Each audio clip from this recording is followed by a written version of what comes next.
protocol observed. Good afternoon and welcome to the first State of the Nation address by His Excellency the President, Addo Dankwa Akufo-Addo, of the 8th Parliament. Indeed, Article 67 of our Constitution mandates the President to once in a year give us an address on the state of the nation. And this is done through Parliament to the citizens of Ghana. Today's event, there's no MC in Parliament, you're right, Honorable Member, but today being a special occasion, we have a few pieces of announcement that we would like to give you. And me not being totally a stranger in the house and being your humble mouthpiece, I think that I could give you pieces of information if I'm asked to. So with your kind permission, the scales of justice arrives. May we please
of honorable members and our invited guests that once we are finished with all activities in the chamber and the president goes to sign our visitors' book, members and our invited guests should please stay in our seats or stand in our seats so that the president can go and sign and then retire to the speaker's lobby.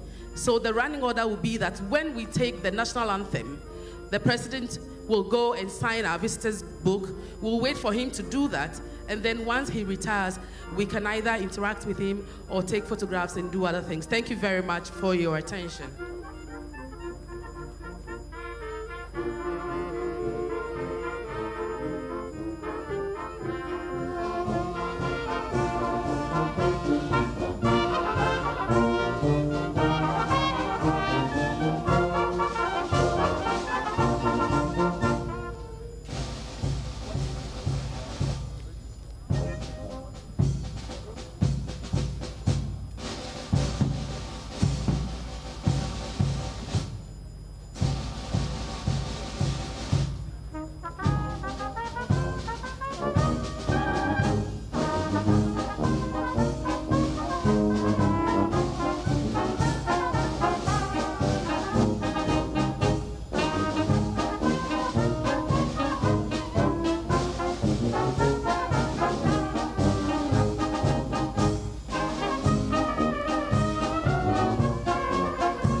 honorable members.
Good afternoon, Mr. President. State of the Nation Address Guard of Honor Thunder. 4 August, 26 rounds and 4. The country and the Ghana Central Bank ready for inspection. Captain Robert Peter, Ojita, what is Mr. President?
Mr. President, respected over, and I have no permission to carry on, Mr. President.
Honorable members, order, order, order.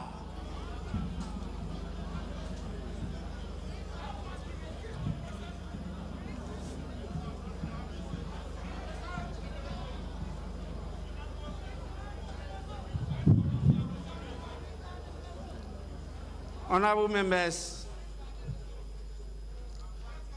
let us have some order in the House.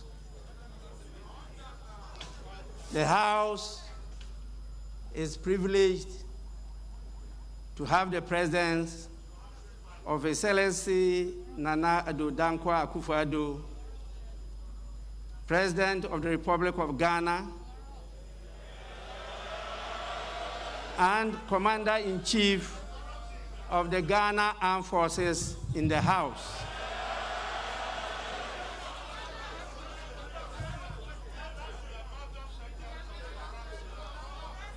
His Excellency, the President, is here in accordance with Article 67 of the Constitution of the Republic of Ghana to deliver a message on the state of the nation to this honorable House. On behalf of leadership and honorable members of this august House, it is my privilege and singular honor to welcome His Excellency the President of the Republic to the House.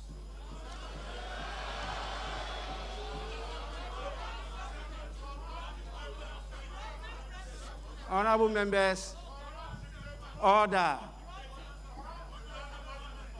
Honorable members, you are addressing the Speaker.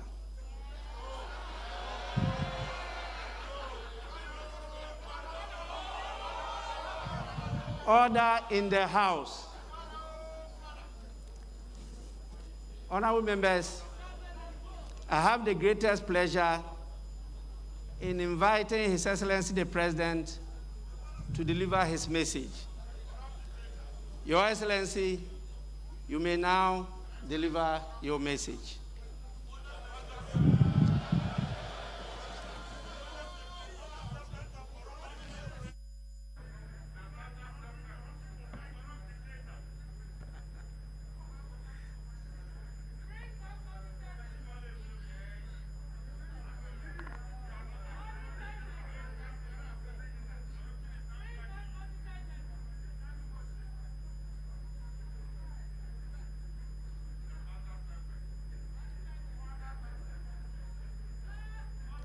Mr. Speaker, it is always good to be back in Parliament and to discharge the duty in accordance with Article 67 of the Constitution of delivering to the House a message on the state of the nation. I am particularly delighted as this message is the first of my second term.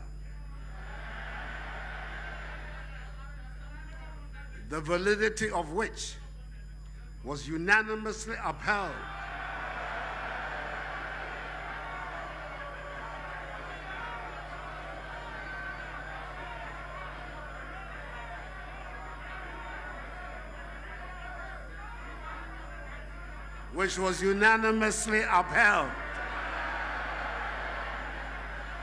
last week in a well-reasoned and excellent ruling by a 7-member panel of the Supreme Court, presided over by the Chief Justice on 4th March 2021.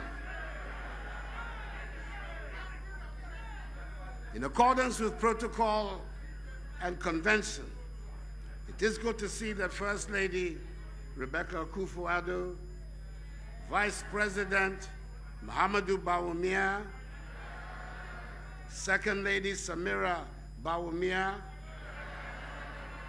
the spouse of Mr. Speaker, Chief Justice Enin Yabua, and Justices of the Supreme Court,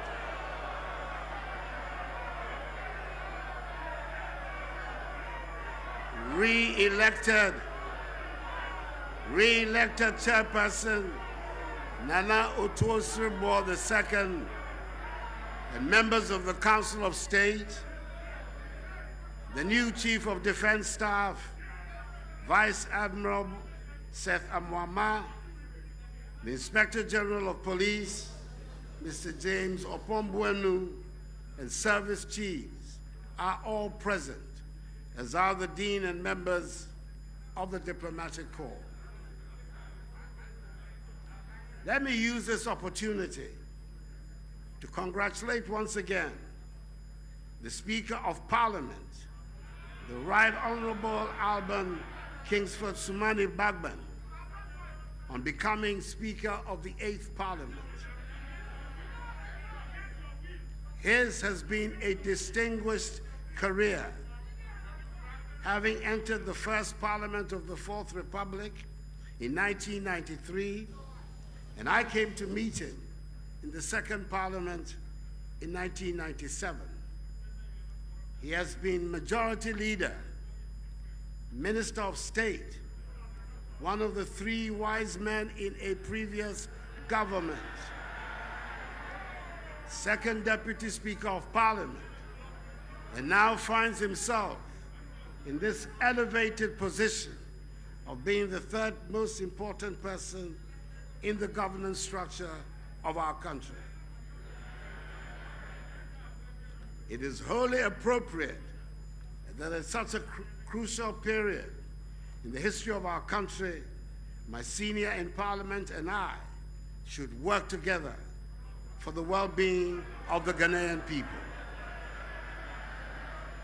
Mr. Speaker, I wish you well in the discharge of the duties of this high office. Mr. Speaker, in 2017, I was here for the first time as President of the Republic, having won the election of 2016 and having inherited a faltering economy and an expectant people.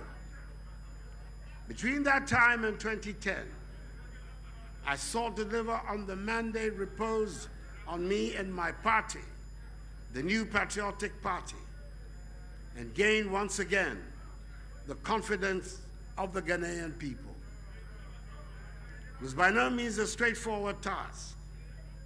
We were able to deliver on most of our 2016 promises. In spite of the considerable challenges we confronted and the setbacks we encountered, we were confident our record in office would put us in good stead before the electorate and earn us a 2nd term in office, which it did.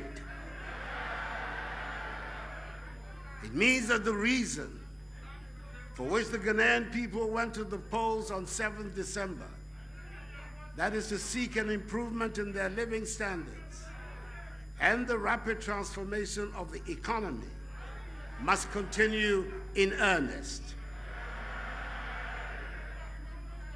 It means that the clarion call of 4 more for Nana and the MPP to do more for you must be realized, and I intend to do so. The commencement of this process has been facilitated by members of this House, and I'm thankful to you for enabling government to be duly constituted. The expeditious and thorough manner in which my ministers were scrutinized by the Appointments Committee and the approval by the full House of each of the 29 substantive ministers was for me an indication of the collective determination of both sides of the House, with mutual regard for each other, to work together for the good of the country.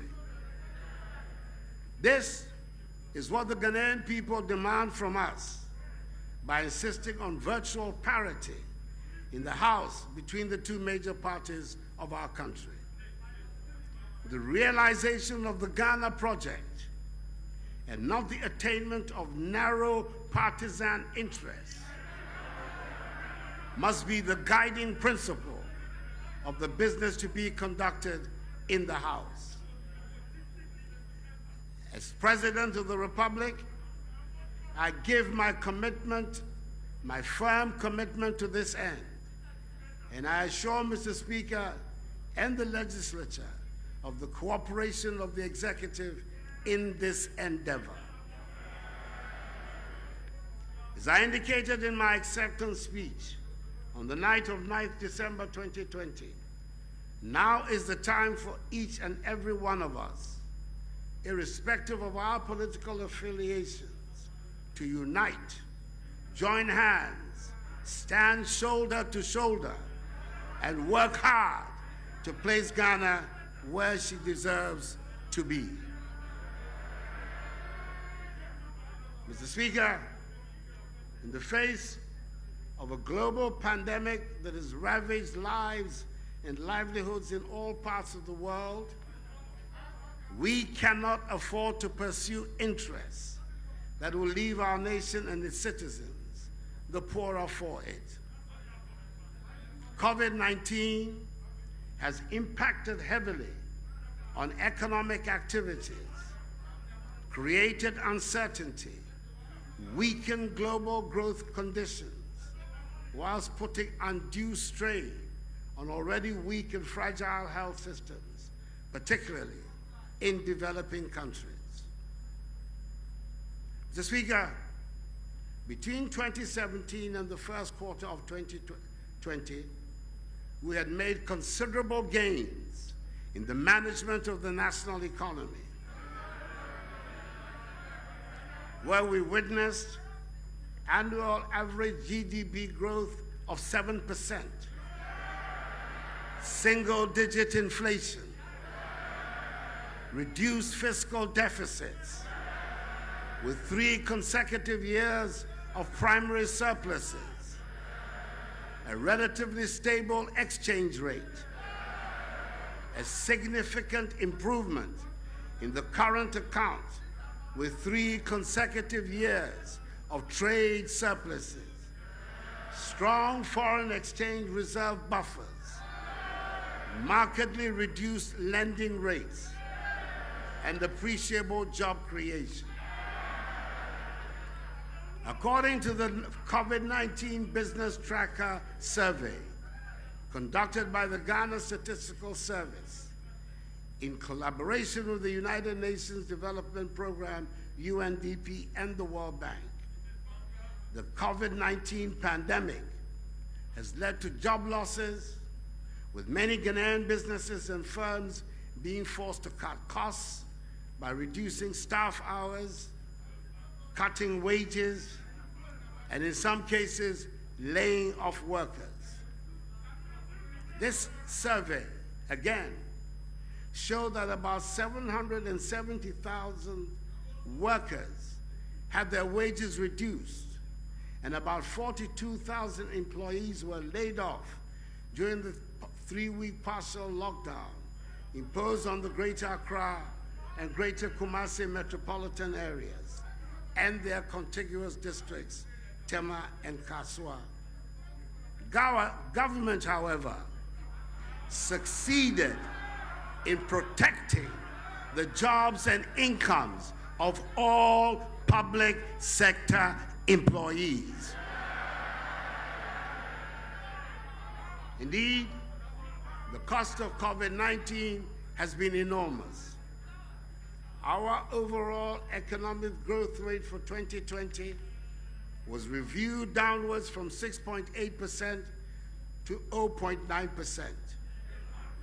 The non-oil economy was also revised from 6.7% to 1.6%. Revenue shortfall was estimated at 13.5 billion cedis, with additional expenditures related to stemming the tide of COVID-19, estimated at 11.8 billion cedis, with a combined effect amounting to 25.3 billion cedis, or 6.6% of GDP. The resultant fiscal deficit for 2020 was thus revised from 4.7% of GDP to 11.4% of GDP. This was done to reflect the impact of the pandemic. The fiscal responsibility rule of keeping a deficit within a threshold of 5% of GDP and a positive primary balance for every year was suspended in 2020 to enable fiscal operations accommodate the impact of the pandemic. I indicated at the time that we know what to do to bring the economy back to life. What we do not know how to do is to bring people back to life. That is why government did not hesitate to institute measures to protect the lives and livelihoods of Ghanaians, even if it was to the temporary detriment of our much sought-after fiscal stability. The formulation and implementation of the COVID-19 preparedness and responsible plan, tracing, testing, treatment, waiver of personal income tax, and provision of an additional 50% basic salary allowance to healthcare workers, expanding the capacities of laboratories to increase COVID-19 testing, establishment of isolation centers in all regions and districts, fumigation of markets and schools, provision of food packages and hot meals for residents in areas affected by the partial lockdown, provision of free water for all households, provision of free electricity for lifeline consumers, and a 50% discount for all other consumers, reduction in the communication service tax from 9% to 5%, the institution of a 750 million CD loan facility for micro, small, and medium enterprises through the CAP Bus initiative, and the provision of a 2 billion CD guarantee facility to support large businesses such as schools and pharmaceutical companies are amongst the several measures put in place by government to cushion Ghanaians from the impact of the pandemic. Support has also been forthcoming from the Bank of Ghana under its brilliant leadership, which has lowered the monetary policy rate by 150 basis points to 14.5%, reduced the primary reserve requirement from 10% to 8%, reduced the capital adequacy requirement from 13% to 11.5%, and reduced interest rates on the Ghana reference rate to 200 basis points. The Ghana Revenue Authority has also extended the dates for filing of taxes from 4 months to 6 months after the end of the base year, issued a waiver on VAT, National Health Insurance Levy, and Get Fund Levy on donations of equipment and goods for fighting the pandemic, waived income taxes on third-tier pension withdrawals, and permitted the deduction of contributions and donations towards COVID-19 as allowable expenses for tax purposes. Mr. Speaker, my government found the resources to cushion the impact of the pandemic because we are good managers of the economy. And we are good protectors of the public purse. Mr. Speaker, the pandemic has exposed the need to expedite the process of moving Ghana to a situation beyond aid. That is why government has developed and is currently implementing the 100 billion cedi Ghana Cares or Baltampa program to transform, revitalize, and modernize our economy and return it to high and sustained growth for the next 3 years. The key projects under the CARES program include: A, supporting commercial farming and attracting educated youth into commercial farming. B, building the country's light manufacturing sector. C, developing engineering, machine tools, and ICT digital economic industries. D, fast-tracking digitalization. E, developing Ghana's housing and construction industry. F, establishing Ghana as a regional hub. G, reviewing and optimizing the implementation of government flagships and key programs. And H, creating jobs for young people and expanding opportunities for the vulnerable in society, including persons with disabilities. The establishment of the National Development Bank under the Ghana Cares program is expected to provide financial support to businesses in Ghana. Government expects economic activity, which has already picked up, to do so even further following the ongoing vaccination exercise and the easing of restrictions put in place to curb the effects of the disease. We expect GDP growth to rebound strongly this year to nearly 5%, above the IMF's 2021 January projection of 3.2% growth for Sub-Saharan Africa for 2021. The medium-term outlook supported by the implementation of the Ghana's CARES program is bright. We are confident that together we will emerge from the COVID-19 pandemic with a stronger and more resilient economy. Mr. Speaker, if we are to see the rebirth and growth of our economy, our people must be healthy and not succumb to COVID-19. On 24th February, government secured the first batch of vaccine doses from the COVAX facility. The vaccination campaign is currently ongoing, with 262,335 number of Ghanaians receiving the first dose of the vaccines as at 10:30 a.m. this morning. The target is to vaccinate 20 million Ghanaians, and government is working hard towards realizing this goal. We remain on course to taking delivery of some 17,600,000 vaccine doses by June, with more to come in the course of the year.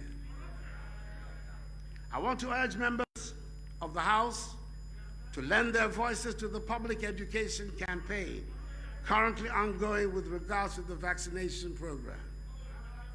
The vaccine, together with strict compliance with the safety protocols, is what will allow us to open up our country again and embark on the quest to restore normalcy to our lives and livelihoods. Government is also mindful of a problem associated with vaccinations, and that is how to dispose of used PPEs, vials, needles, and syringes that are being used in the vaccination exercise. Government is collaborating with the private sector to establish 14 medical waste treatment facilities across the country to help address once and for all the safe disposal of medical waste.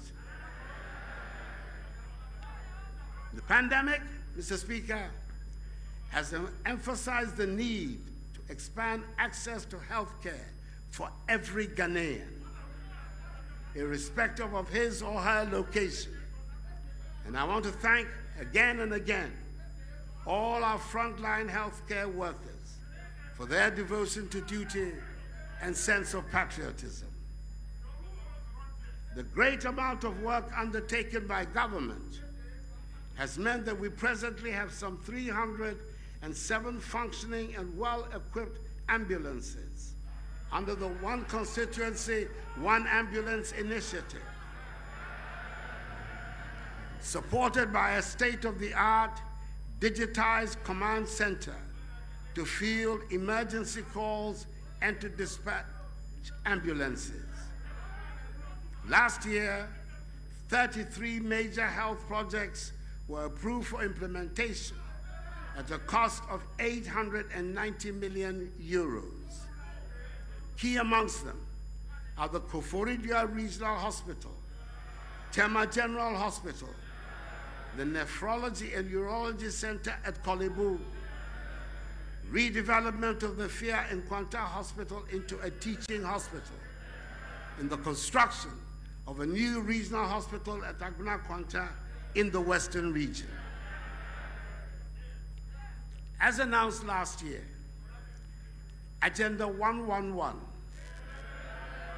which will see to the construction of 100-bed district hospitals in 101 districts with no hospitals, 7 regional hospitals for the new regions, including one for the Western region, the construction of 2 new psychiatric hospitals for the Middle Belt and Northern Belt, respectively, and the rehabilitation of Mfia Ikwanta Hospital in the Western region is on course. Construction of some of these hospitals has commenced and will continue without interruption. Agenda 111, the largest ever investment in healthcare infrastructure in our history,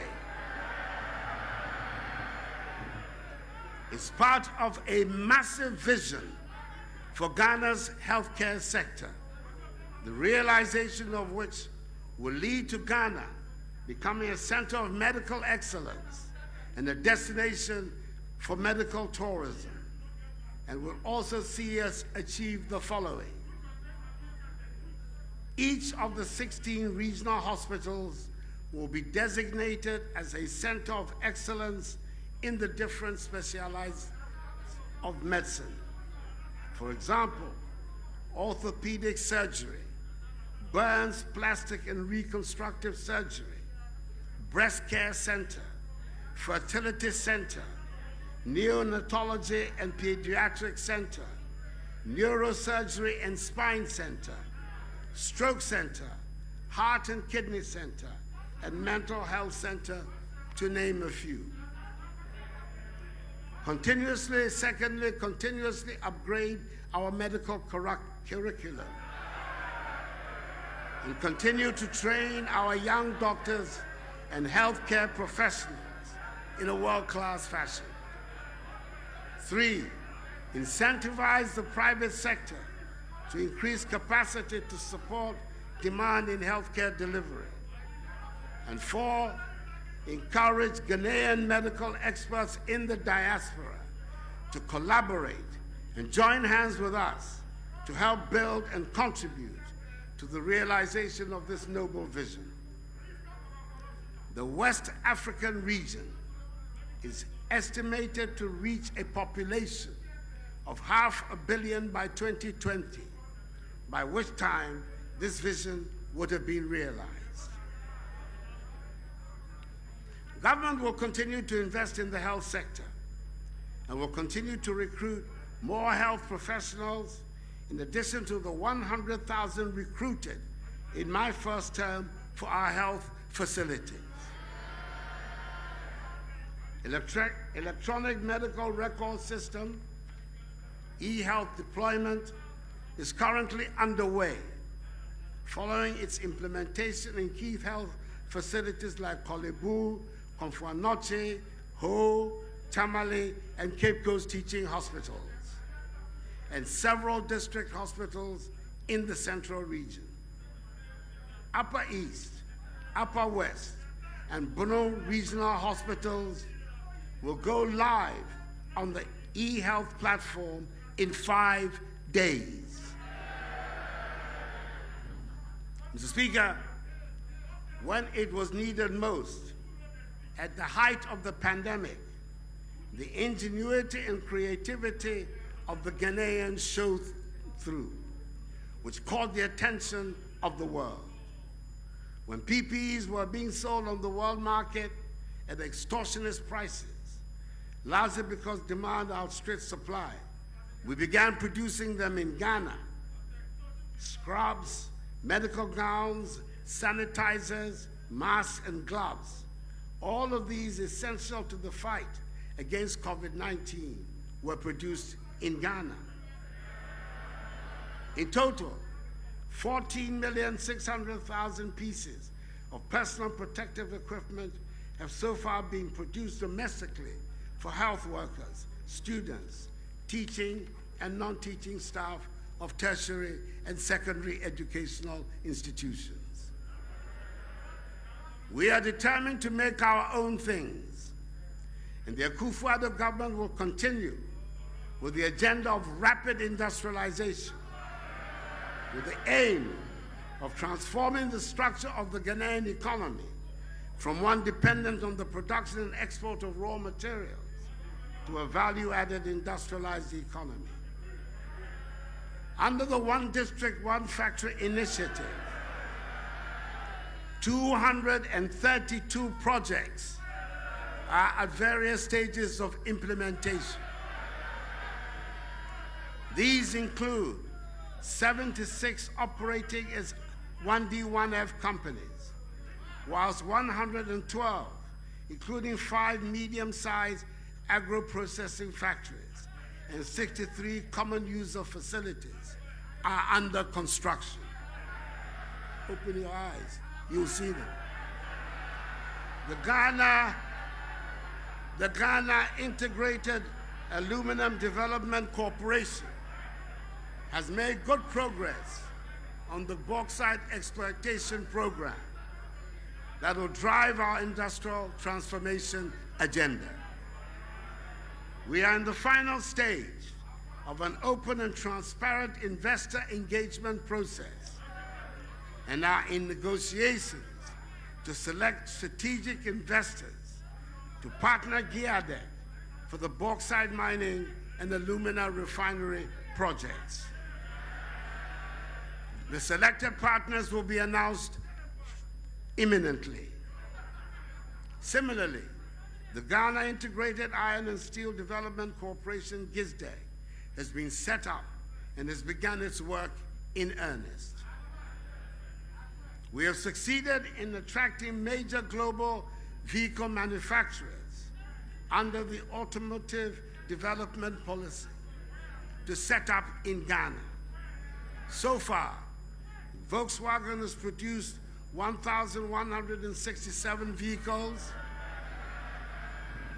Sinotruck, 276 vehicles, and our own Kantanka has produced 400 vehicles.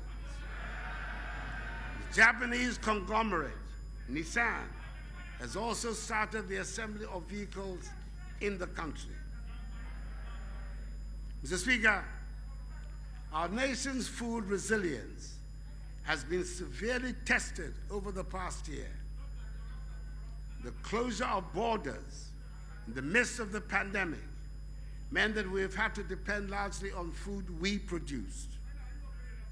We have fared well under the circumstances, largely as a result of the bold policies implemented by government since 2017, such as the Program for Planting for Food and Jobs, Rearing for Food and Jobs, the One Village, One Dam initiative, the One District, One Warehouse policy, establishment of greenhouse villages, revitalization of the cocoa rehabilitation program, and the reactivation of our aquaculture industry. I'm happy to inform the House that during this period of the pandemic, we have experienced no food shortages in this country.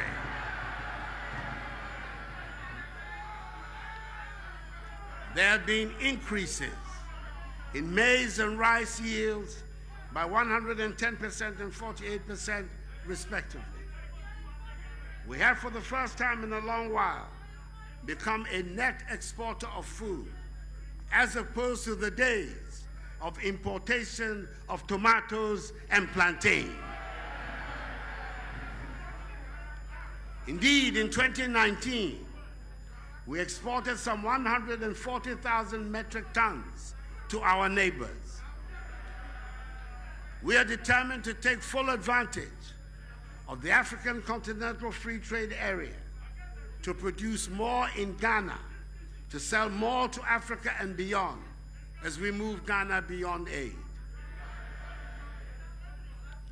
The agreement for strategic partnership between Ghana and Cote d'Ivoire has bound our two countries in even closer intimacy, especially in the cocoa sector.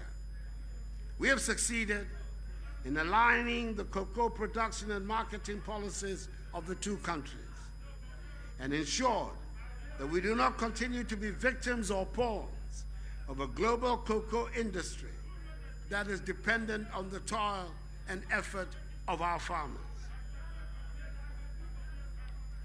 A new trading mechanism has been implemented and has ensured that a new cost item of 400 United States dollars per ton for every cocoa sold by the two nations, effective from the 2021 season, is paid to our farmers.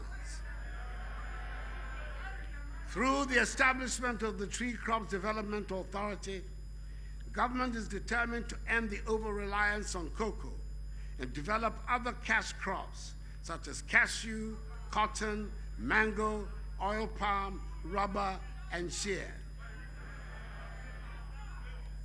Government remains committed to the completion of the many harbors and landing sites, which are different stages of completion in Senya Breku, Discove, Elmina, Moray, Winneba, Gumwafete, Tessie, Keta, Mumford, and Jamestown. Mr. Speaker, I am passionate about the education of every child in Ghana, because education opens doors. That is why one of my biggest concerns during this pandemic has been to safeguard the education of our children. All over the world, governments were forced to shut down schools as we did. However, we took steps to ensure that the education of our children was not truncated. Last year, bold and responsible decisions made it possible for JHS 3 and SHS 3 students to take their final examinations. And final year university students graduated. Currently, all our children from kindergarten to university are in school, studying in conditions of safety. This has taken place despite the outcry and opposition of some. I am required to provide leadership, and that is what I am doing.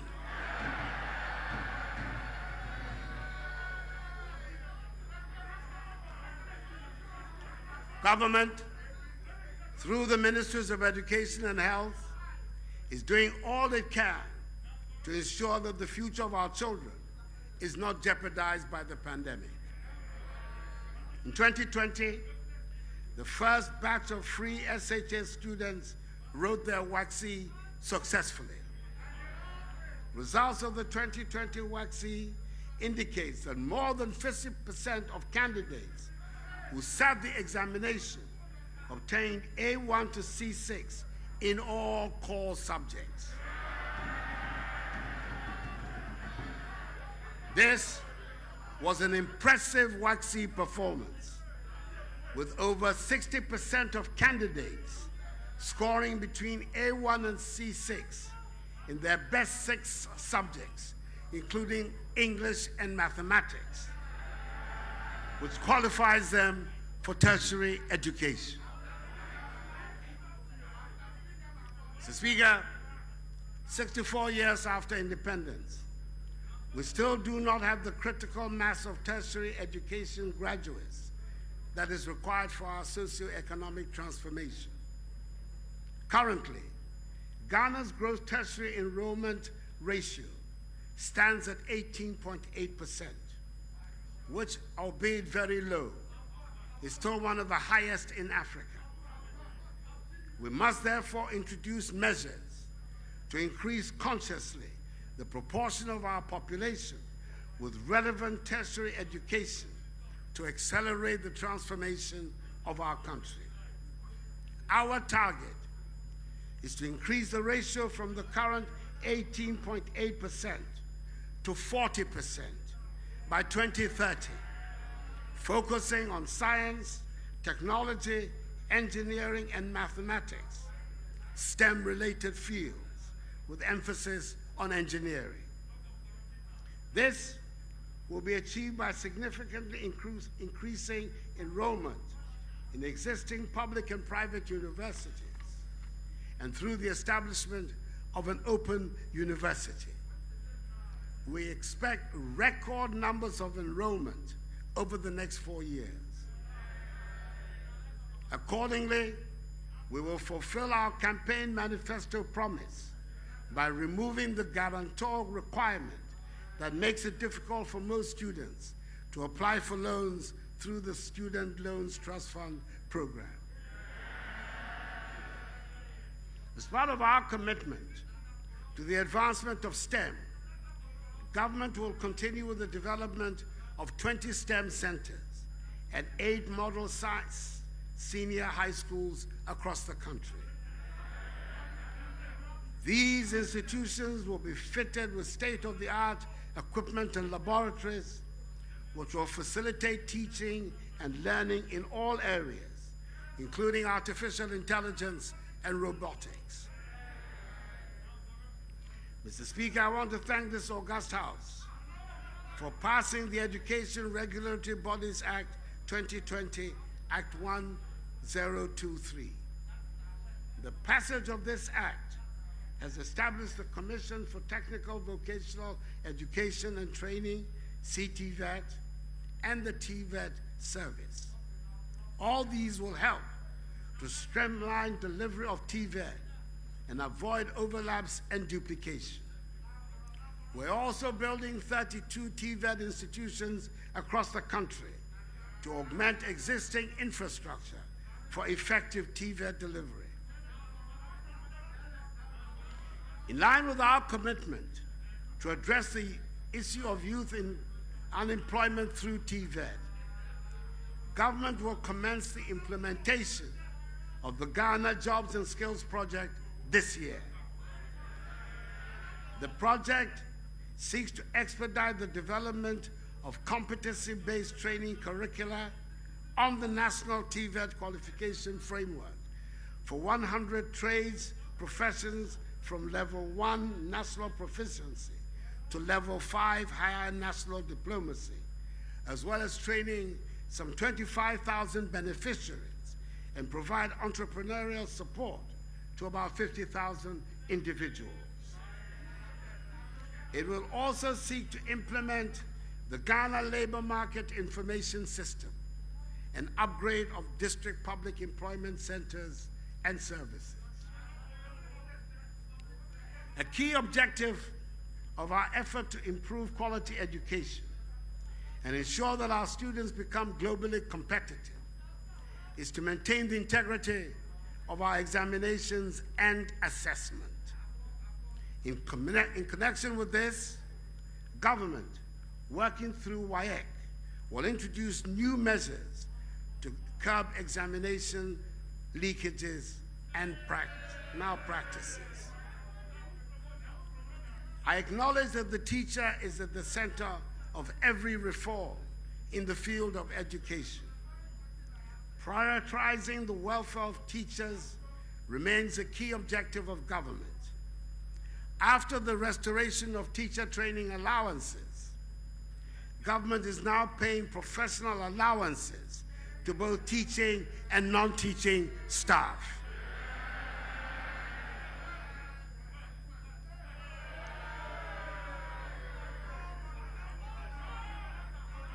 Something you found very difficult to do in 8 years. I'm happy to announce the government is facilitating the acquisition of 280,000 laptops for members of the Ghana National Association of Teachers, GNAT, the National Association of Graduate Teachers, NAGRAT, and the Coalition of Concerned Teachers, CCT, this year. Moving forward, the Minister for Education will soon detail an action plan for the implementation of the National Teacher Policy. Government has also introduced several interventions at the high school level. Some of these are the 198 million CD Academic Intervention Support Program, dedicated for extra classes for students in SHS. Implementation of free internet connectivity for secondary schools. Full absorption of BEC registration fee for all students in public junior high school from 2017 till date. And full absorption of WACC registration for students, which started last year. Mr. Speaker, our effort at digitization is gathering steam. When my government assumed office in 2017, we faced the challenge of a largely informal economy. The features of the informal economy included the absence of unique identification for citizens and residents of Ghana, and the absence of a working property address system across the country. Further, only a small proportion of our population was registered by the Ghana Revenue Authority, GRA, with tax identification numbers, TINs, and by SNIT for Social Security. 70% of the adult population did not have access to a bank account.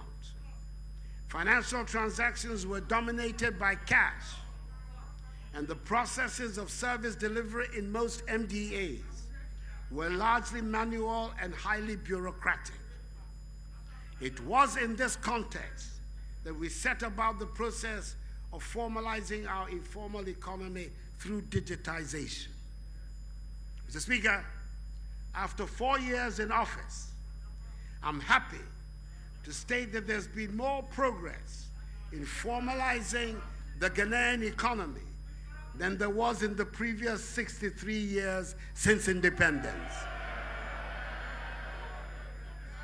Mr. Speaker, for the first time, we have enrolled 15.5 million people onto the national ID card system, the Ghana card.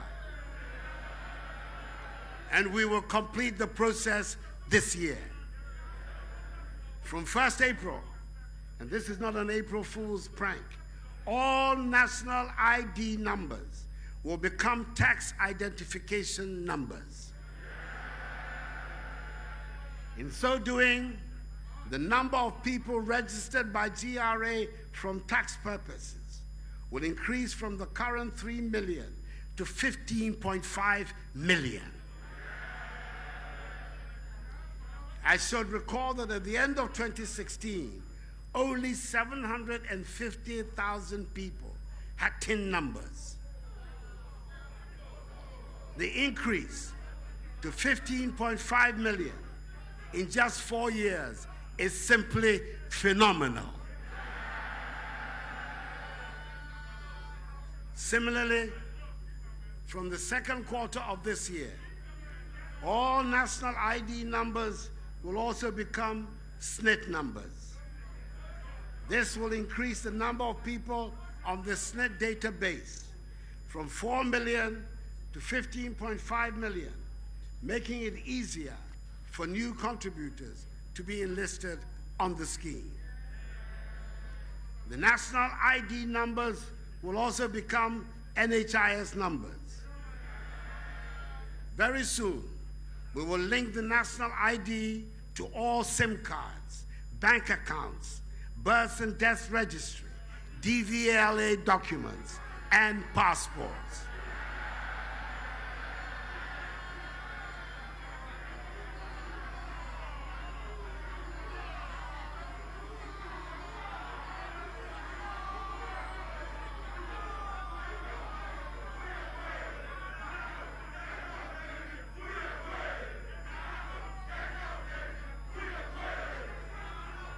Mr. Speaker, for the first time, through the implementation of the digital property addressing system, every location in Ghana has a digital address.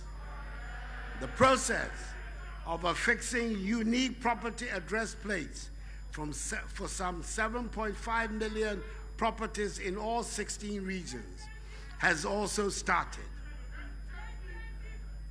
Mr. Speaker, for the first time in Ghana, more than 70% of the population has access to financial services, either through a bank account or a mobile money account. We've been able to do so through the implementation of mobile money interoperability between bank accounts and mobile wallets, with Ghana as the first and only country in Africa to have done so. It is therefore not surprising that Ghana is the fastest growing mobile money market in Africa.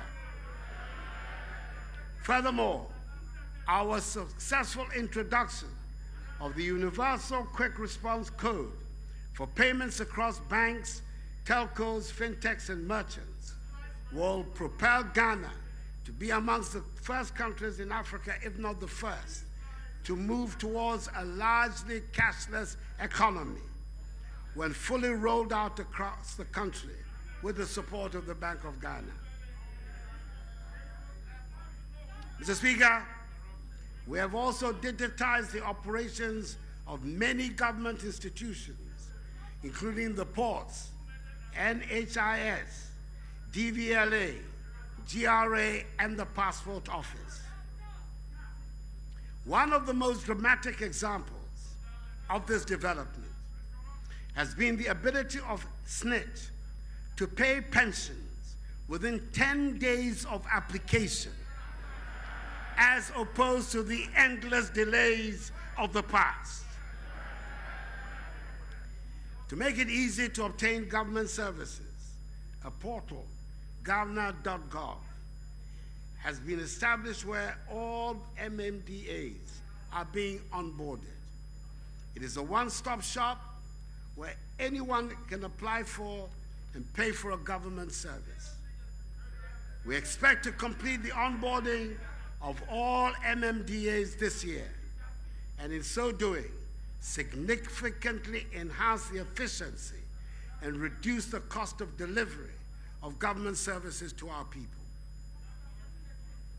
Mr. Speaker, the Integrated Customs Management Systems, ICOMS, which is an end-to-end customs management system at the ports to enhance management collection of custom duties, has despite initial resistance and controversy, succeeded in eliminating the multiple routes prior to payment of duties, ensuring seamless processes, increasing revenues, and speedy processing of manifest declaration and valuation on the same system. We have also integrated the Ghana.gov platform and the integrated tax application preparation systems, which allow taxpayers to make payments at their convenience online and through taxpayers' banks, and the use of mobile money, credit cards, and debit cards. Mr. Speaker, it is clear that we have made significant strides in formalizing the economy, and we will do even more going forward. Mr. Speaker, our judicial system has not been left out of the digitization program. Today, the e-justice and e-case register initiatives, for example, are helping to ensure that the law keeps pace with technology, ending the age-old missing dockets phenomenon and endless litigations, which have plagued the efficient delivery of justice in the country for many, many years.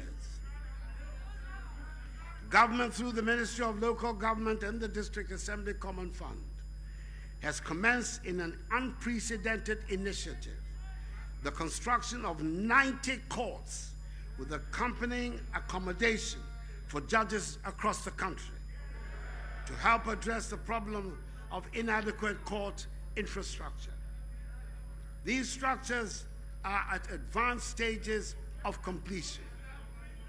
Again, through the same medium, 20 townhouses and a guest house are being built to be used as permanent residences for Court of Appeal judges based in Kumasi who are mandated to handle cases in the northern part of the country. With the coming into force of the Courts Regulation 2020 LI 2429 of 16 December 2020, the relevant sections of the Courts Act, Act 459, have been amended and has led to an expansion of the jurisdiction of the lower courts. Indeed, prior to the amendment, the monetary value of cases that could be heard by the district and circuit courts were 20,000 and 50,000 cedis respectively. Today, the district court's jurisdiction over cases brought before it has been increased to 500,000 cedis, whereas that of the circuit court has been increased to 2 million cedis. Mr. Speaker, this increase in jurisdiction will ensure that more cases are heard in the district and circuit courts, thus easing the burden on the high courts. All these measures will go a long way to enhance justice delivery in the country and help consolidate the rule of law. Mr. Speaker, when I appeared before this House on 4th January 2021 to deliver the last message on the state of the nation at the dissolution of Parliament, I called for a national discourse on the long-standing issue of illegal small-scale mining in our country.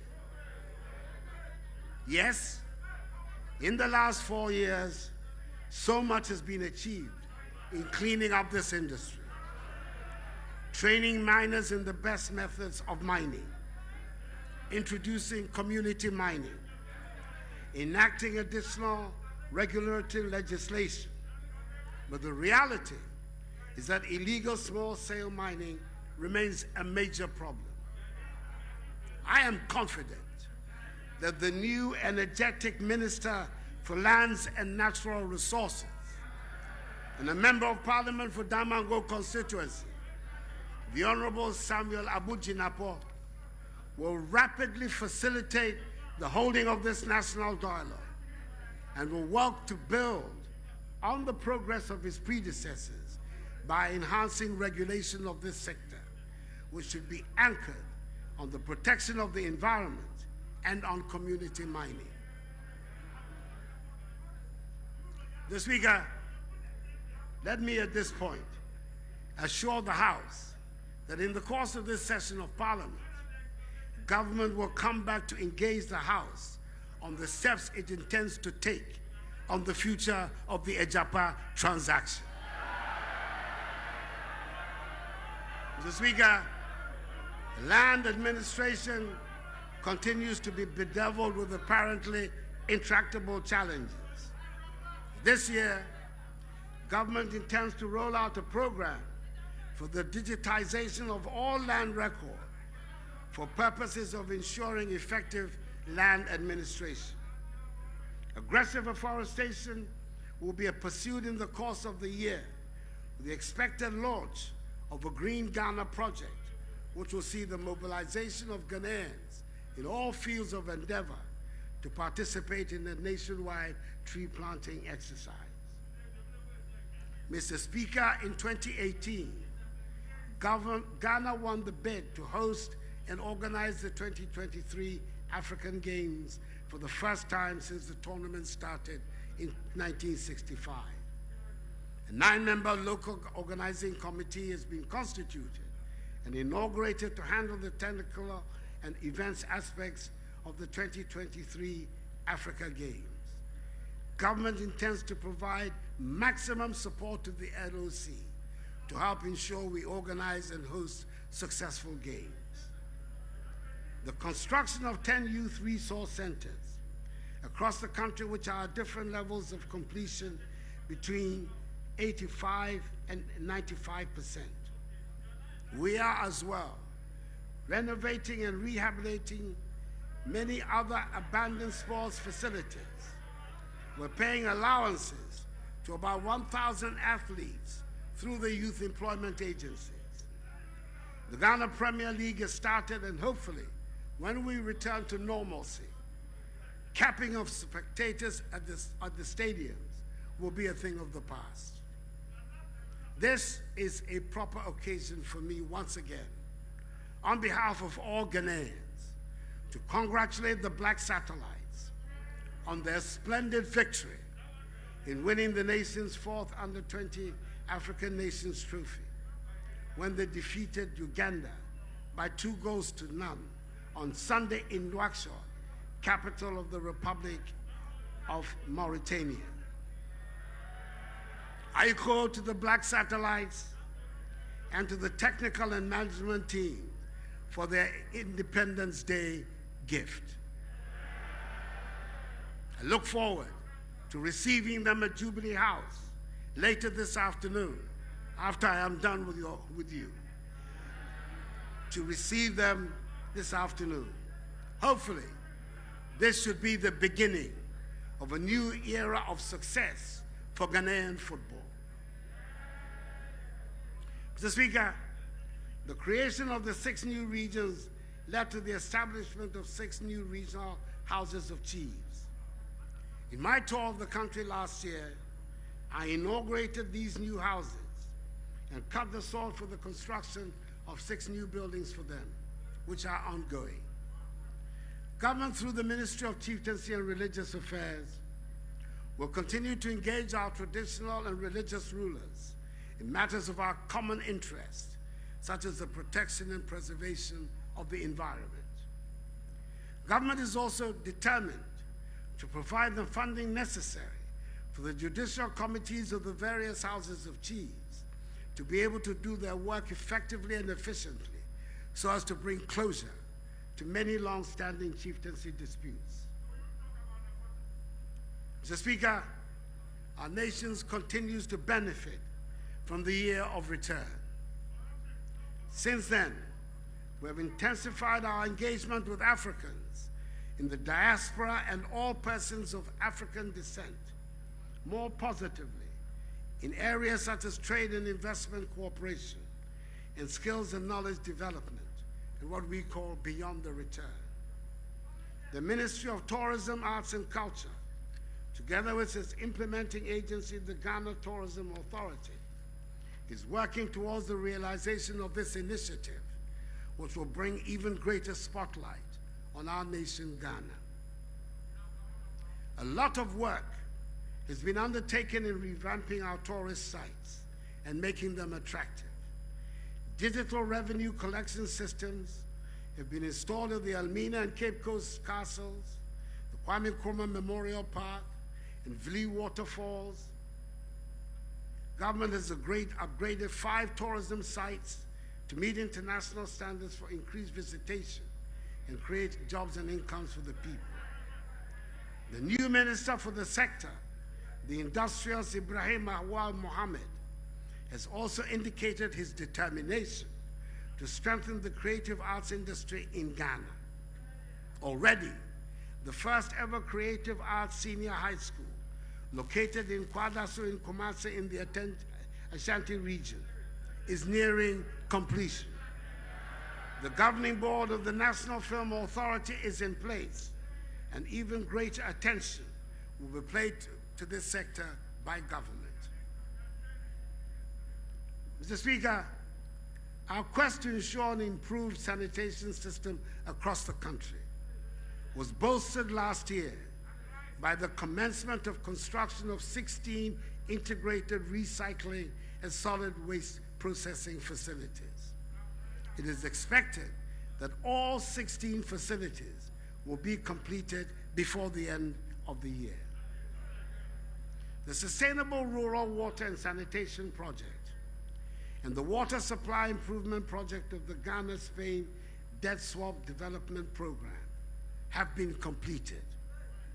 In September 2020, I joined the people of Amejofe, Ziope, Akbokope, Batume Junction, Mache, Jolobokame, and surrounding communities to commission the 5 piped water supply systems under the project.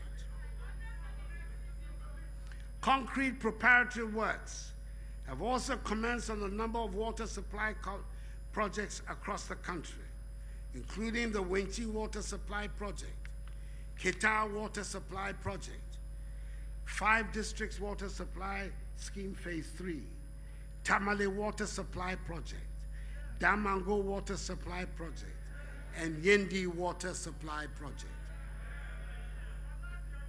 Our efforts at ending open defecation received a boost with the construction of 103,149 toilet facilities for vulnerable households in towns and villages across the country under the Household and Institutional Toilet Program. The cumulative result of this has been that some 822,000 persons have benefited nationwide. Some 5,500 communities have also been declared open defecation free. Mr.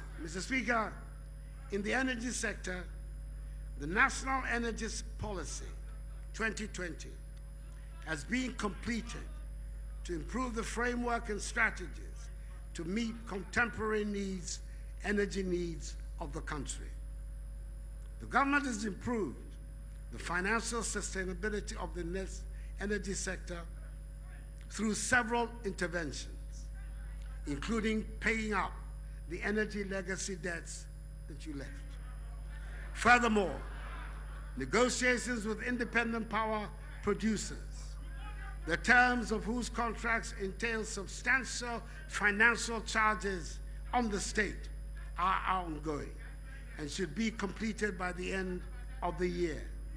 This should result in a more affordable cost of power for the Ghanaian people. Under the National Electrification Scheme, a total of 1,436 communities have been connected to the national grid, which has increased the national electricity access rate to 85.17% as of October 2020. My ambition is that by the end of my term, the figure will be 100%. The Ghana National Petroleum Corporation has accelerated petroleum exploration activities in the inland voltain basin.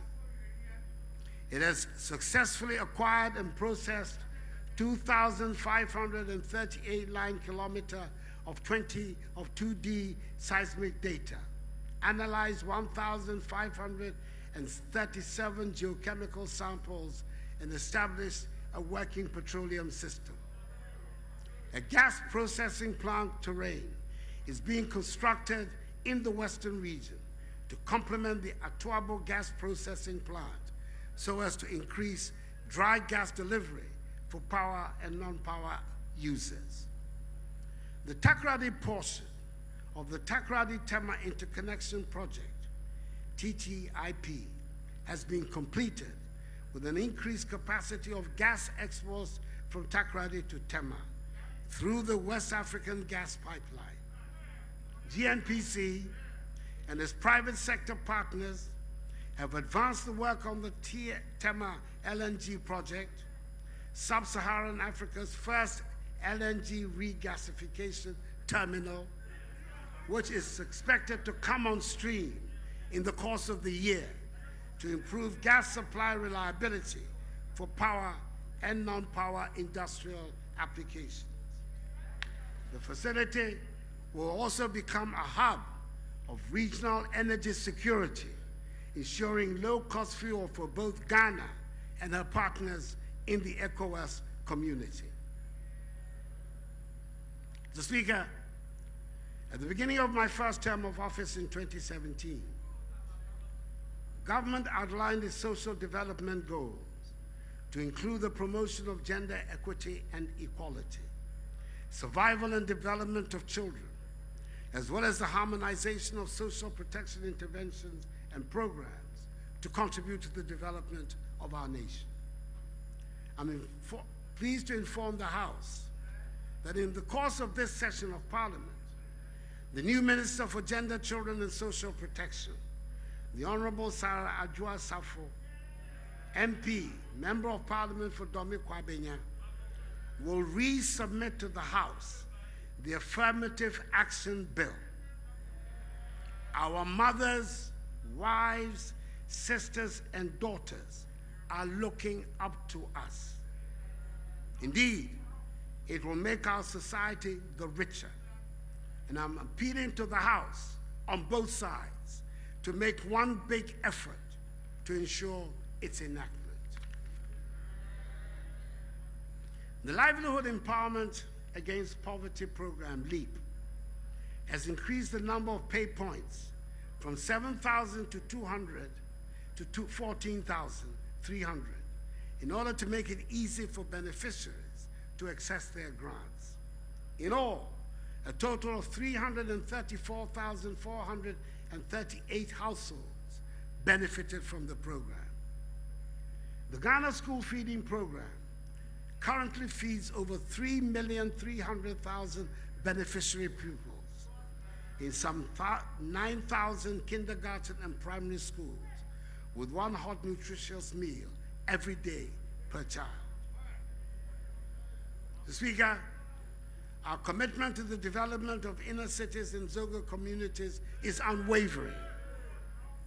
Projects such as the construction of classroom blocks, astroturfs, establishment of ICT centers, installation of street lights, entrepreneurial and vocational skills training, supporting needy students, and the rehabilitation of access roads and drains have been undertaken. Another key policy initiative has been the reintroduction of the Arabic Instructors Program. The Zongo Coders Program and Start Hub program are initiatives meant to redirect the energies of young men and women of Zongo communities into productive ICT ventures. So far, several hundred young men and women have been trained under these programs. Mr. Speaker, activities of the then Ministry of Special Development initiatives, like those of the Inner City and Zongo Ministry, have been brought under the ambit of the presidency. The record of work undertaken in the ministry was remarkable. 568 units of 10-seater community water closets, 42 warehouses, 427 dams, 40 rural markets, 20 fully equipped community clinics, 307 fully equipped ambulances. Mr. Speaker, in the area of coastal management, we continue to improve the resilience of the country's coastline against tidal wave erosion that poses a significant threat to lives, livelihood, and properties of the people living along the coastline. Consequently, we've implemented a number of coastal protection works at Abuazi, Nkontompo, Ajua, Blekusu, Elmina, Dansoman, Amanfu Kuma, Dix Cove, Axim, Cape Coast, Commander, Anumabo, and Ningo Prampran, which protect in all a total stretch of some 54 kilometers and at our various stages of completion. Government has also implemented the National Food Flood Control Program with the overall goal of reducing the incidence of flooding across the country. The construction of the multi-purpose Pualugu Dam project is aimed at mitigating the regular floods that occur in the White Volta Basin, covering parts of the Upper East and Northeast regions. Preparatory activities started in 2020 and will be completed by the first half of this year, with actual construction commencing in the second half of this year. Commissioning is expected in 2025. It is the single largest investment in the northern part of Ghana made by any government. Once completed, it will add 60 megawatts of hydropower and 50 megawatts of solar power to the national grid, thereby improving the quality of power supply in the northern part of Ghana.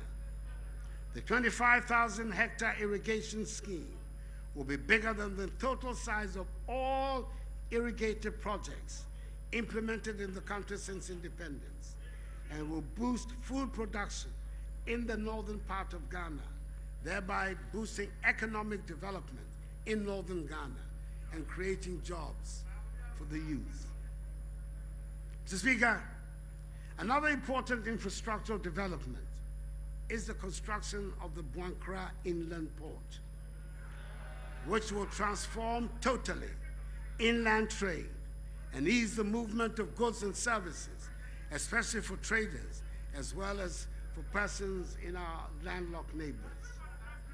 The Korean contractors are due to start work any moment from now. Under housing, Mr. Speaker, the Government of Ghana Affordable Housing Program, which seeks to increase access to safe, secure, adequate, and affordable housing units across the country, is also continuing in earnest. Thus far, 1,464 units in Boteman, 1,027 in Asokore Mampo, and 312 housing projects have been completed in Gong. The Kuforidua, Tamale, and Wa housing projects have been handed over to the State Housing Company Limited for completion. Speaker, it is my intention to place special emphasis on resolving the problems of the housing sector in the country, because tackling the housing deficit is long overdue. Mr. Speaker, one of the ministries created in my first term as president was the Ministry of Railways Development, and the benefits of its creation are as showing. Government is mobilizing some $2 billion towards the development of railway infrastructure and services. To this end, government has rehabilitated a section of the narrow gauge Western Line from Kojokrom to Takwa through Nsota to facilitate the haulage of manganese from Nsota to the Takoradi port, and also to provide a passenger railway service along the corridor. Construction of a new standard gauge line from Kojokrom through Esiem to Mangso is also ongoing. A 500 million euro contract has been signed for the construction of a standard gauge railway line from Mansu to Huni Valley, a contract which includes the conversion of the narrow gauge tracks between Takoradi and Sekondi to standard gauge, and the development of standard gauge tracks from the Takoradi station to the Takoradi port for efficient and effective access for cargo handling. The development of the project will result in the construction of 102 kilometers of rail tracks between the port of Takoradi and Humni Valley. Contracts for standard gauge railway lines from Kumasi to Kasi, Kasi to Adriadin, Adriadin to Obuasi, Adriadin to Ejiso, with the linkage to the Buankra Inland Port, Mansu to Dunkwa, have all been signed. The Tema to Mpakadan Railway project is currently about 80% complete, with the rehabilitation of the railway training school and 2 location workshops being completed. The Ghana School of Railways and Infrastructure Development, a school under the George Grant University of Mines and Technology, has matriculated its first batch of students and will begin awarding certificates and diplomas in engineering and other related courses. Mr. Speaker, in my inaugural address, I declared 2021 as the second year of roads. This declaration is intended to continue to prioritize road construction so that road projects that started under the Sino-Hydro facility will be completed, as well as interchanges that are at various stages of completion. Specific details of the road projects are going to be outlined in the budget that will be read on Friday. Mr. Speaker, government has granted policy approval for the establishment of a national flag carrier, a home-based airline with strategic partner participation. The House will be duly informed on developments in this area. Construction of the 2nd and 3rd phases of the Kumasi Airport, the 2nd phase of Tamale Airport, and the rehabilitation of the Sunyani Airport are all proceeding satisfactorily. A decision on the siting of the proposed airport and the central and western regions is imminent. Mr. Speaker, in order to revive the fortunes of the Metro Mass public transport system, government has provided a total of 100 new intercity buses for Metro Mass Transit Limited, an additional 100 buses for the Intercity STC Coaches Limited. The construction of a new dedicated container terminal at the Tema Port is ongoing, and 3 out of the 4 berths have been completed to facilitate maritime and inland waterways transportation. The development of a multi-purpose container terminal at the Takoradi Port is progressing. Removal of tree stumps along the navigable pathway at the Dambai to Dambai Overbank, Yeji Mankango, and Yeji Awojepo has been completed to improve the safety of navigation and reduce significantly accidents on the Volta Lake. The construction of ferry landing sites along the Volta Lake at Dambai and Dambai Overbank is 68% complete, whilst that of Yeji, Mankango, and Agodeke is 46% complete.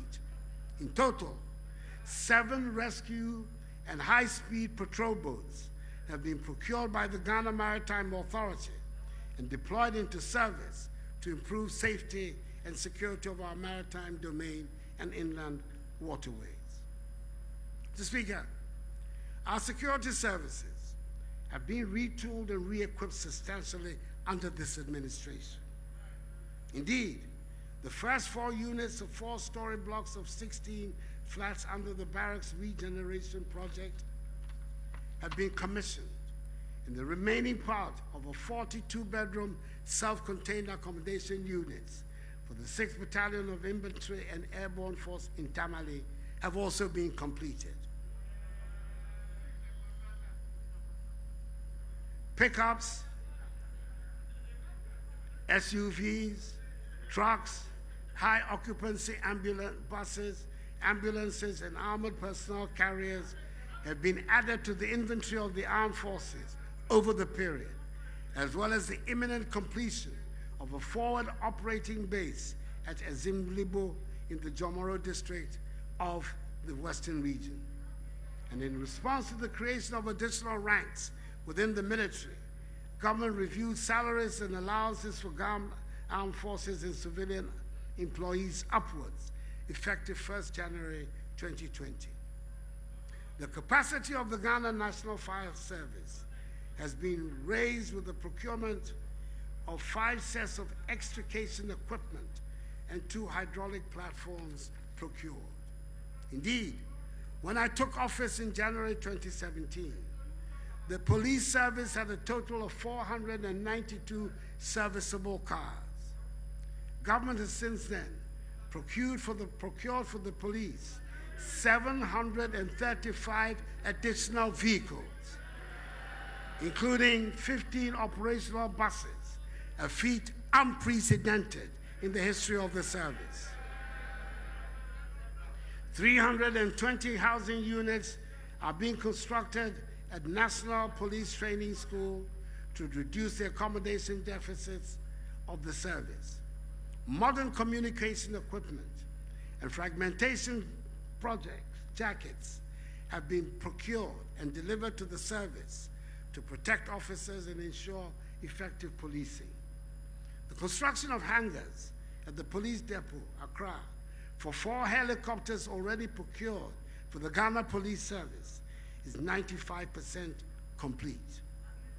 An air wing unit has been established by the Ghana Police Service, and 6 police pilots have been trained and passed out to man the wing. A new K9 unit has been established with 30 dogs and 30 police officers. The Criminal Investigation Department has been equipped with a digital forensics laboratory, and for the first time in the history of the department, crime officers are given a monthly allowance to support their investigations. We're retooling the CID Forensic Science Lab. The CID building has also now become disability friendly, and there's continuing training of CID officers. 84 apartment units are being constructed at Odokwa in Accra for the immigration services, and they are 98% complete, and their completion will help reduce the accommodation challenges faced by officers and men of the immigration service. Government is also constructing an 800 inmate capacity remand prison at Nsawam, which is 60% complete. Its purpose is to reduce further overcrowding in prisons, as remand prisoners will now be kept separately from the convict population. Mr. Speaker, these large investments in equipping our security services is inspired by the recognition that the peace and stability of our nation are critical for our development, especially as we live in a difficult and sometimes dangerous world. Mr. Speaker, amongst the milestones of our international relations, I've been reappointed chairman of the authority of ECOWAS for a 2nd term. Under my leadership and in collaboration with colleagues in the region, we have restored peace and political stability to Mali through a landmark transitional arrangement which brought under control a period of bloodshed and uncertainty, and which has committed itself to a roadmap for a peaceful democratic outcome from the tradition. In addition to strengthening and cooperation and deepening bilateral and multilateral trade and economic ties with host countries, it is exciting to note that presidential visits overseas have yielded significant dividends. The re-establishment of the Economic Trade and Investment Bureau of the Ministry has enabled the position of the Ministry of Foreign Affairs as a strategic partner to help facilitate domestic and foreign investments in the country. Indeed, Ghana Investment Promotion Center has reported today a surge in foreign direct investment into our country of 2.1 billion United States dollars in 2020, compared to 1.1 billion the previous year, representing a more than 90% increase. Mr. Speaker, the sum total of all of this is that in spite of the ravages of the pandemic, our nation is still very much in rude health and remains very attractive to investors. Yes, we're reeling from the effects of COVID-19, but I am confident that with the progress of the vaccination program, we will recover quickly and work towards putting our nation back onto the path of progress and prosperity. We're building a more inclusive society, and soon things will work for all in Ghana. And then we will fulfill our true potential as the Black Star of Africa. Crucial to achieving this vision is my uncompromising commitment to strengthening the institutions of our democracy and managing public resources with integrity, fairness, openness, and accountability. Mr. Speaker, ours is not a government that shies away from public scrutiny. Far from it. That is not the MPP way. That is why in 2001, under the outstanding leadership of the second president of the Fourth Republic, His Excellency John Agyekum Kufuor, and with me as his Attorney General, the criminal libel law was repealed to protect and expand media freedoms in the country. And in 2003, the Public Procurement Act was introduced to protect the public purse. That is why it was my government that took the bold steps in 2008 to bring about the establishment of an independent prosecutor with the setting up of the Office of Special Prosecutor.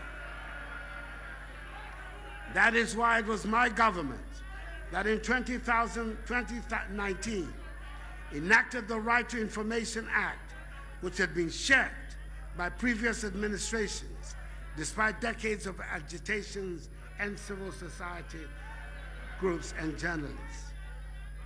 That is why within 2 years of being in office, we more than doubled funding for accountability institutions of state like SHRAG, EYOCO, the judiciary, and the Auditor General. Government and the people expect those in charge of our governance institutions to do their work with professionalism and good faith. Indeed, the institutions of our nation, whether the executive, legislature, or judiciary, are working. The Supreme Court, Mr. Speaker, for example, last week determined the challenge to the validity of the 2020 presidential election and affirmed this validity in a unanimous decision.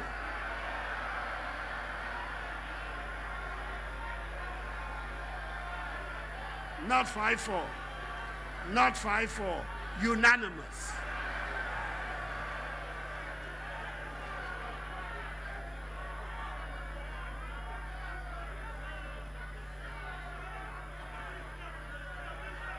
Mr. Speaker, the court has spoken. It is time for all of us to move on and in a united manner confront the problems of post-COVID-19 Ghana.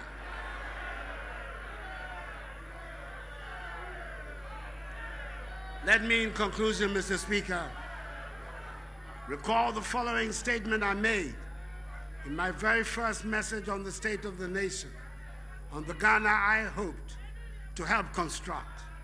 A statement which is at the heart of everything government has sought to do since I took office in 2017. This government will be defined by integrity, sovereignty, a common ethos, discipline, and shared values. It is one where we aim to be masters of our own destiny, where we mobilize our own resources for the future, breaking the shackles of the Galgisberg colonial economy and a mindset of dependency, bailouts, and extraction. It is an economy where we look past commodities to position ourselves in a global marketplace. It is a country where we focus on trade, not aid, a hand up, not a handout. It is a country with a strong private sector. It is a country that recognizes the connectedness of its people and the economy to those of its neighbors. This requires a forward-looking vision for our country, enabling us to confront our challenges and embrace our opportunities, not one fastened in the rear view mirror. It is a Ghana beyond aid. Mr. Speaker, I remain wholly committed to the fulfillment of this vision. May God bless us all and our homeland Ghana and make her great and strong. Thank you.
Honorable members, order, order, order.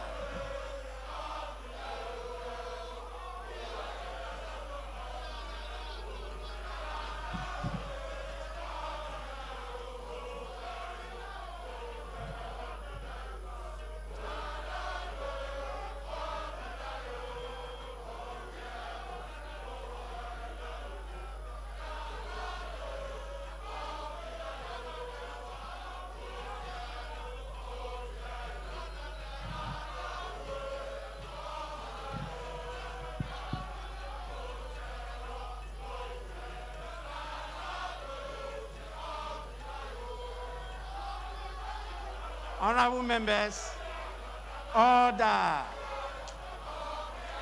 Order.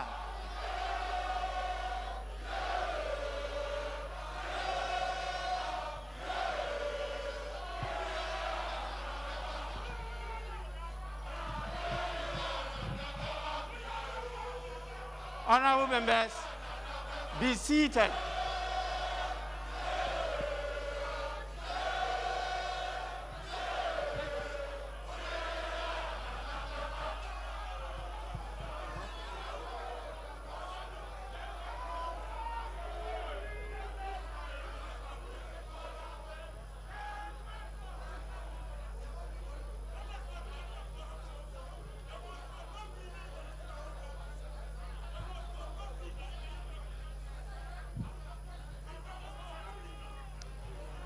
Honorable members, in accordance with Standing Order 58, I convey to His Excellency the President the gratitude of the House. Honorable members, again, in accordance with the practice of this House, a formal communication will be forwarded to His Excellency the President after the House has thoroughly debated this address.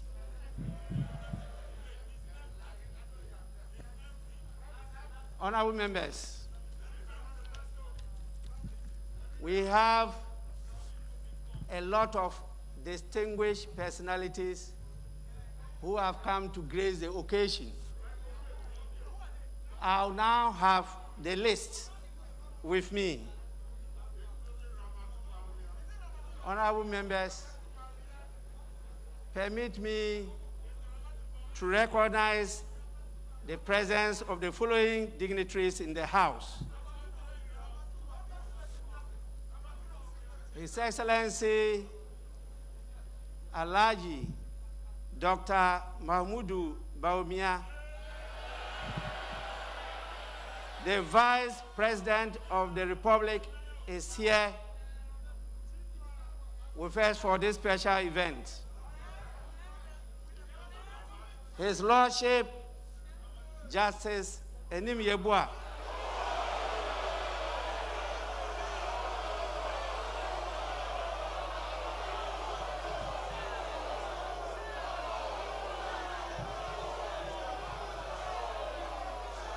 honorable members,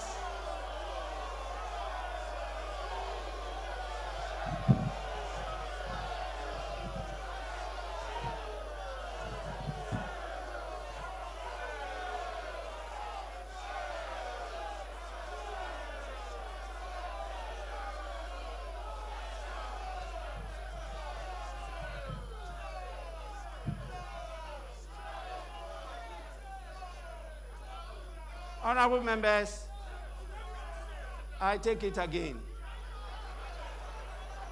His Lordship, Justice Enim Yebua, the Chief Justice of the Republic, is also here with us.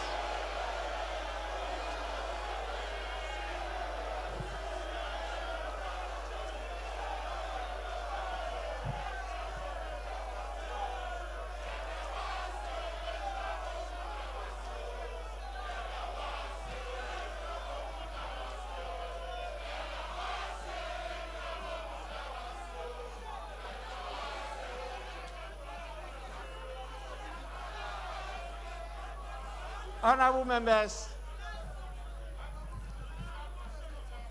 I also will want to welcome and appreciate the presence of Her Excellency Mrs. Rebecca Na Dankwa Akufo-Addo,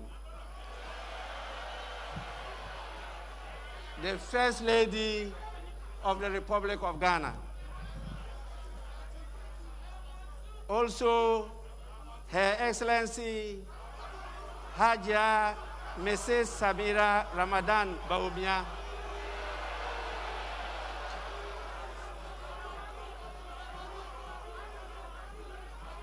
the spouse of the Vice President.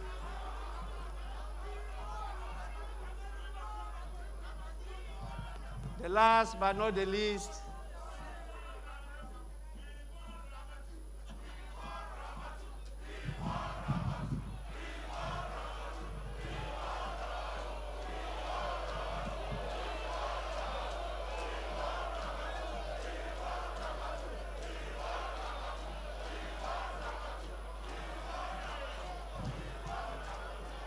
honorable members, I don't know which of you has a girlfriend called Ramatu,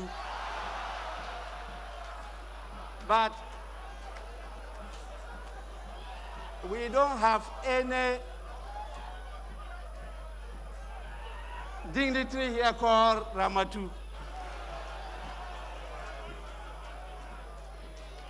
Honorable members, we also have the Left Honorable Madam Alice Ajua Yunas, spouse of the Right Honorable Speaker of Parliament.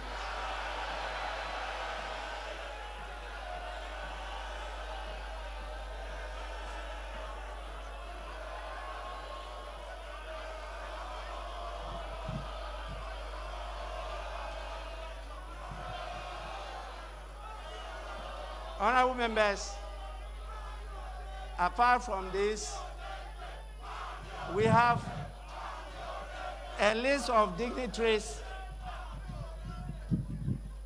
including Nana Otuo Sriboa, Chairman of the Council of State, our own former Member of Parliament, now the Chief of Staff, Honorable Frema Osei Opare. We have the Right Honorable Professor Aaron Michael Okwe, former Speaker of Parliament.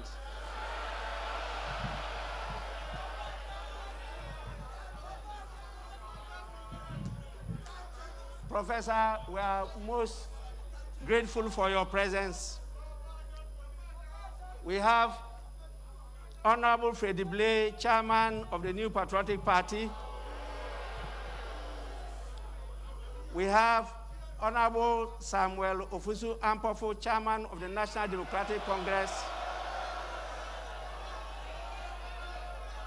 We also have Honorable John Boedu, General Secretary of the New Patriotic Party. And our important traditional leaders, Adigbo Ngomwo Kwesi Amle the Sixth, Osudoku Manche, and acting president of the Greater Accra Regional House of Chiefs. We have Nene Kano Atiepa III, Ningo Mankrelo, and acting president of the Ningo Traditional Council. We have Nana Kabukuo Dumali the First, Paramount Queen Mother of Adan.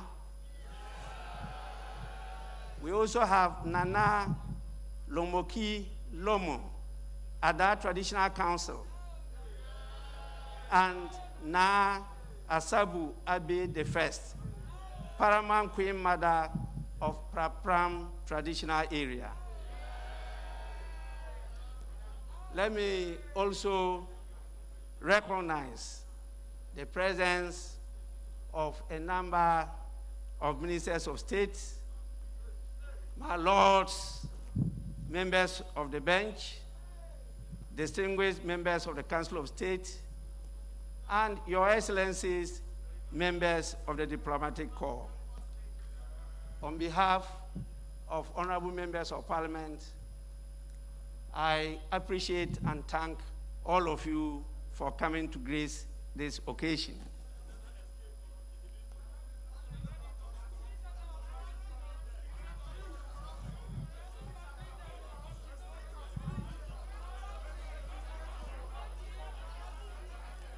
Honorable members,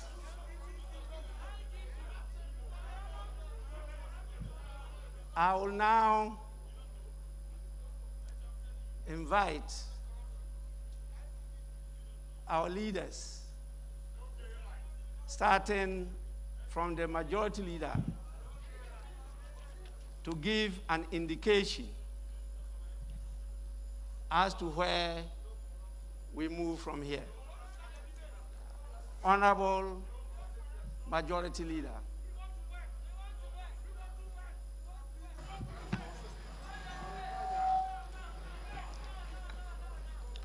Mr. Speaker, the President of the Republic has this afternoon, pursuant to Article 67 of the 1992 Republican Constitution, delivered to this House a message on the state of the nation. Mr. Speaker, it's intended for us to begin the debate on the message beginning tomorrow. As we indicated to ourselves, we have just 2 days to do this. And accordingly, we'll begin the debate tomorrow at 10, and the House will have an extended sitting to continue on Thursday, and hopefully to end in the evening of Thursday the debate on the content of the President's message to the nation. Accordingly, Mr. Speaker, I beg to move that this House takes an adjournment until 10 o'clock tomorrow in the forenoon. I so move. May we also hear from the minority leader.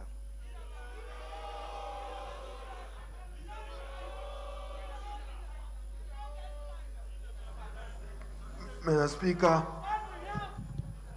as noted by my colleague, the President, Nana Addo Dankwa, is here, has discharged his constitutional obligation, noting that Nana back, Ajapa back, with no comment on LGBTQ and no comment on the uninvestigated killings on December 7th, whilst we'll continue in the debate to remind him that we'll seek justice for Tajuddin Al-Hassan and Abdallah Ayarik. Now, Speaker, what is interesting is that we will debate the state of the nation and we'll debate the president record. But today, interestingly, he is silent on our national debt. 4 years ago, he said, I inherited this debt. What is the state of our national debt? With this, Mr. Speaker, my task is a simple one, is to second the motion for adjournment. But as he himself said, he contributed to enhancing media freedom with the repeal of the criminal libel law. But under his watch, freedom of expression has been fractured and hampered with the closure of FM stations that are NDC pro. I beg to second the motion, Mr.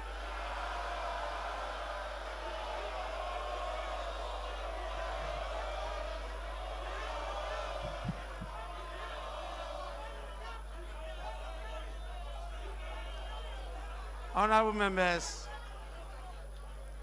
motion has been moved and seconded. I now put the question. As many as are in favor of adjournment, say aye. As many as are against, say no.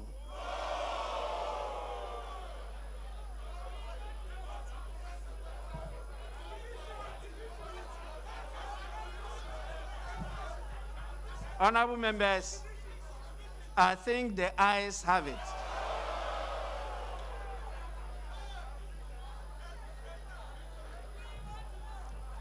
The ayes have it. The motion is adopted. The House is accordingly adjourned till Wednesday, 10th March 2021 at 10 o'clock in the forenoon. Once again, I thank honorable members.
Honorable members, we shall remain in our positions while His Excellency the President and his entourage go to sign the document.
Honorable members and invited guests are to remain in their positions while His Excellency the President goes to sign our visitors' book, please.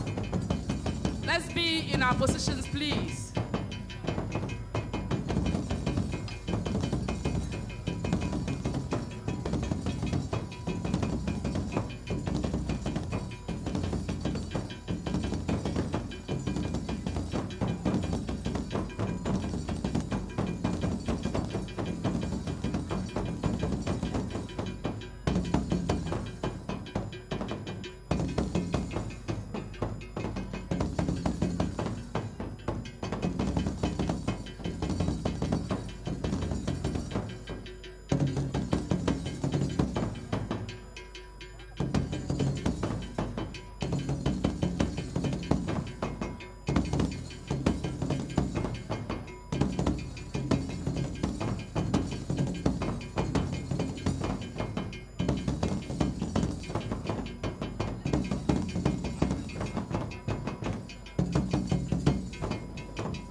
Let's be in our positions. We have His Excellency the President still with us. Honorable members, please, let's be in our positions. His Excellency the President is still with us.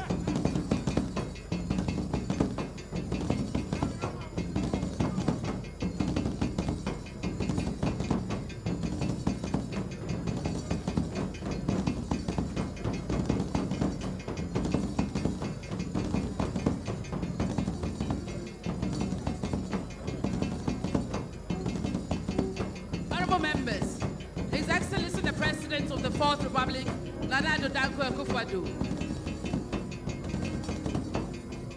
Honorable members, Mr. President.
Honorable members, thank you very, very much. Thank you. Thank you.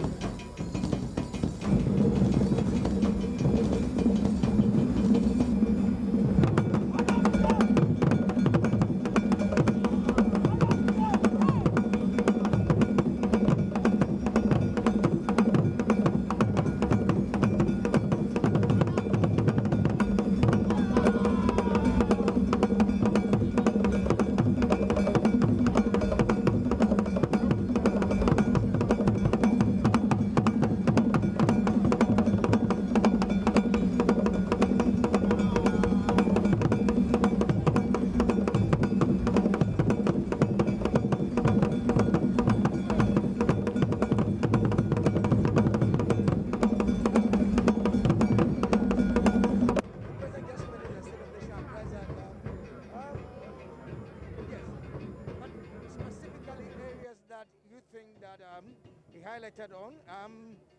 It was very exhaustive, highlighted almost on all sectors of the economy, all aspects of the life of this country.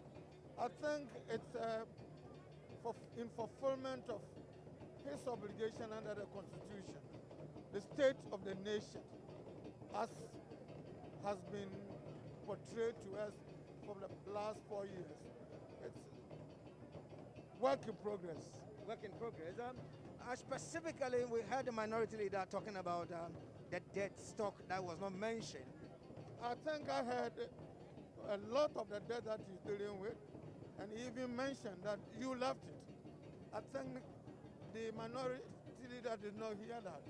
But he needed not talk about just the figures. Talking about the quantum of what is happening.